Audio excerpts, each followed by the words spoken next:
Hey guys, this is Chance from Spherical Self-Defense.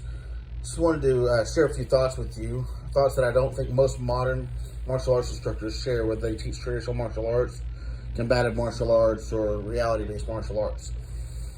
And that thought is that there are lots of different styles out there, and there are lots of different training methods. But the problem is, none of them completely prepare you for a violent encounter.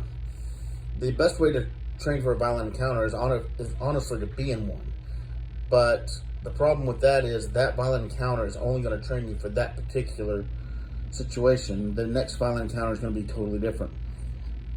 You see before you a picture that's cut up in lots of different pieces, and it may not make a lot of sense, but then once we put it all together, it starts making sense. And as I put this together, you'll probably recognize pretty quick what this actually is. Just a picture printed off from the internet. And before it was just a jumbled mess of pictures, and then we actually wound up putting it together, and we recognize who this guy is. I don't exactly remember his name. He's a guy from Street Fighter. We put him together, and we see who he is, and now it's starting to all make sense. And that is what we're hoping for. We're hoping to get to a complete package, a complete training fighter situation, but we've got to put a lot of things together. Not one system, not one training method works.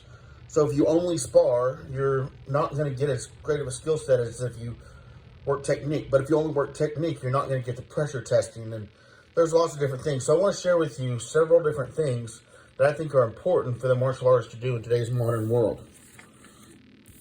So I'll just turn these over and put them in what I think are basically order. I think they're all equally important. I think a lot of schools do a lot of them. I think most schools honestly do 4 to 6 of these.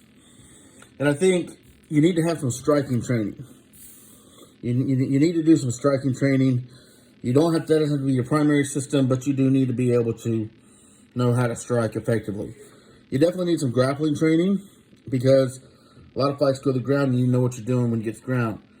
You also need to have some training in blunt force trauma weapons, and let me turn them this way for you, blunt force trauma weapons and bladed weapons. And the way you use blunt force trauma weapons and bladed weapons are very similar. You need to have some weapons of opportunity training, learn how to pick up a hammer, a stick, a brick, whatever. You need to have some firearms training in today's modern world, especially in America, because criminals attack you with firearms. You need to have some self-defense technique training as well, and which is slow training designed to teach you some technique. You need to learn how to use your environment to your advantage. You need to have some pressure testing. Sparring is, I think, the best pressure testing. Whether you do grappling sparring or striking sparring or a mixture, you need to have some sort of pressure testing. And this could also include things like Krav Maga type drills, things like that. You need to train in combat mindset. Combat mindset is obviously mental training, and you need to have that as well. And then you also need to blend them all together, because it doesn't matter if you've got 4 or 5 of these. If you don't blend them together, you're not going to have a complete system. If you train striking, grappling, and let's say firearms all separately, those are the 3 that you do, and then you do some pressure testing as well, but you don't put them all together, you're going to have 3 systems. You're not going to have one cohesive system. And that can all be done by one more thought pattern. Lots of different things. You can work your basics. You can work combinations. You can work katas or forms or pumse or whatever you call them. You can do your mitt work, your bag work.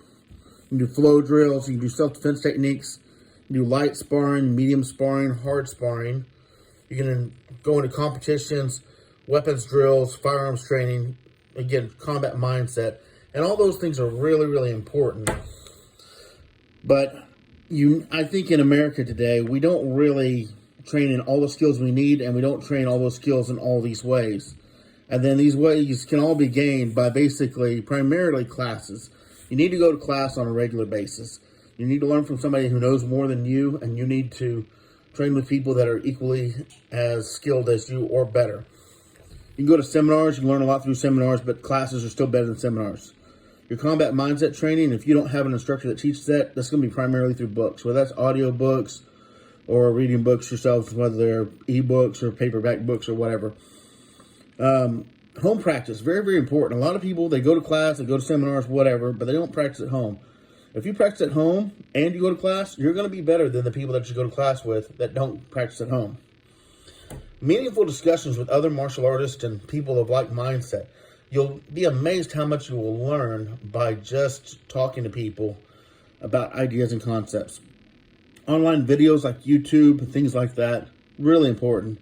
And podcasts, all those things are equally important. And I just really want to encourage you to not only train in every area of self-defense necessary and blend them together, but get your training in lots of different types of drills.